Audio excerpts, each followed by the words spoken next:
Ang 2 araw ng kalayaan, pagbangon ni Nika. Sa sandaling iyon, naguluhan ang mga tao sa buong mundo, kung ano ang tunay na nangyari, nang biglang maputol ang video ni Vegapunk. Maraming tanong ang lumitaw, may mga naniniwalang pinatay na ang siyentipiko ng world government, upang itago ang isang malaking lihim. Ngunit may ilan ding naghinala, na si Luffy mismo ang pumatay kay Vegapunk. Samantala, ang Gorosei ay bumalik sa kani-kanilang anyong halimaw, dahilan kung bakit hindi sila nakilala ng karamihan, sa mga sundalo ng Marine. Nang malaman nilang naputol ang video, pansamantala silang nakahinga ng maluwag, gayunpaman, agad nilang kinontak si York, upang tanungin kung ilan pa ang natitirang mga katawan ni Vegapunk. Sinabi ni York na sina Lilith at Atlas na lamang ang buhay. Matapos matanggap ang impormasyong iyon, iniutos ng Gorosei, na patayin ang dalawa. Sa ganitong paraan, maaari pa ring mapasakamay ng gobyerno, ang natitirang utak ni Vegapunk, at ipagpatuloy ang pananaliksik. Lumipat ang eksena kay Stacy. Matapos palayain ni Kako ang kanyang kasama, pinakiusapan niya itong umalis. Binalaan niya ito na, kapag dumating si Lucci, hindi na niya ito mapipigilan. Kaya dapat na siyang tumakas kaagad. May nais sanang sabihin si Stacy, ngunit pinigilan siya at sinabing umalis na. Alam niyang mabuti ang intensyon ni Kako, kaya tumakbo siya palayo. Sa dagat, nagsimulang umusad ang higanteng barko ng mga higanti.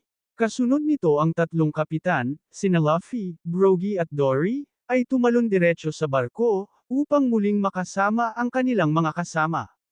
Labis ang tuwa ng grupo ni Sanji, nang makita nilang ligtas ang 3 kapitan. Si Luffy ay nakatayo sa barko, punong-puno ng sigla at kasiyahan. Tinanong niya si Sanji kung nasaan ang iba pa, at sinabi nitong nasa itaas pa rin ang grupo ni Nanami. Nagutom si Luffy at humingi agad ng makakain. Sa ibaba, patuloy pa rin ang habulan ng mga Vice Admiral, ngunit napilitan silang huminto, nang paliitin ni Bonnie ang kanyang katawan, gamit ang kanyang kapangyarihan.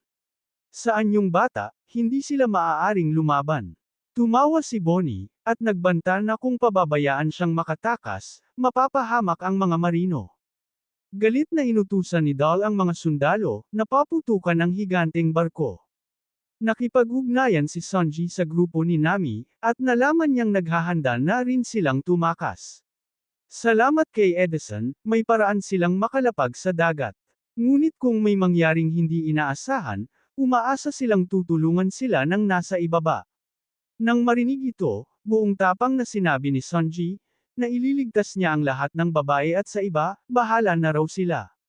Nagbabala ang mga higanti na may paparating na malaking ibon. Alam ni Sanji na isa ito sa Gorosei. Samantala, dinala si Luffy sa kainan ng mga higanti. Dahil alam ng chef ang lakas kumain ni Luffy, naghanda ito ng napakalaking handaan. Ngunit kahit busog na, humiling pa rin si Luffy ng dagdag. Sa itaas, lalong lumala ang sitwasyon. Si Marcus Mars, sa anyong dambuhalang ibon, ay bumuga ng apoy sa barko. 3 higanti ang gumamit ng kalasag, upang salagin ang apoy, ngunit nagliyab pa rin ang barko.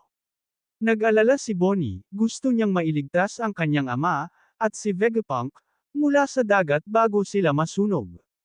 Alam ni na Brogy at Dory, na hindi nila maaaring baliwalain ang mga halimaw ng Gorosei.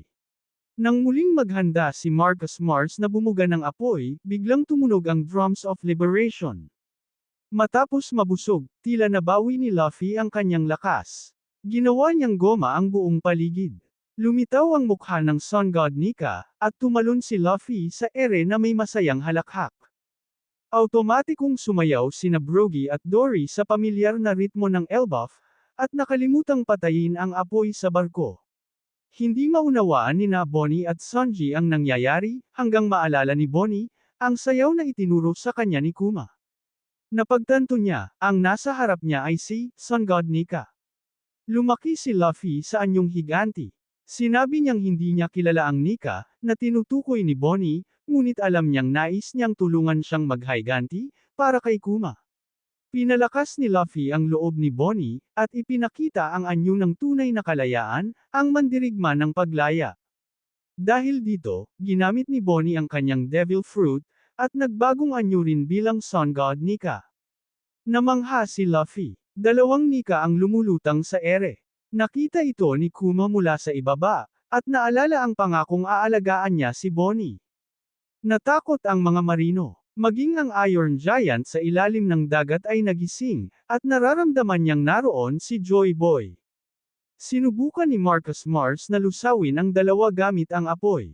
Alam ni Luffy na hindi mamamatay ang Gorosei, kaya nag-isip siya ng ibang paraan. Ginawa niyang ilastikong bola ang sarili, at hiniling sa kanyang mga kasama, na hampasin siya ng buong lakas. Sumunod sina Sanji at Frankie, ngunit nag-alinlangan si Bonnie, ngunit pinalakas ni Luffy ang kanyang loob. Dito ay pinalaki ni Bonnie ang kanyang braso, at sabay-sabay silang umatake. Masakit man dahil sa hockey, tiniis ni Luffy ang lahat. Sa isang malakas na tulak, naitaboy nila si Marcus Mars palayo. Alam nilang hindi ito makakabalik agad, kaya sinamantala nila ang pagkakataon, upang tumakas. Hindi pa rin tiyak kung nasaan ang grupo ni Usopp. Naghinala si Atlas na may nangyari at lumipad upang siyasatin. Alam niyang minamanmanen sila ni York, ngunit pinili pa rin niyang kumilos, hindi para maging pabigat, kundi para maging pag-asa. At sa sandaling iyon, muling humandar ang video ni Vegapunk. Sa buong mundo, muling narinig ang kanyang boses, dala ang katotohanang yayanig sa kasaysayan.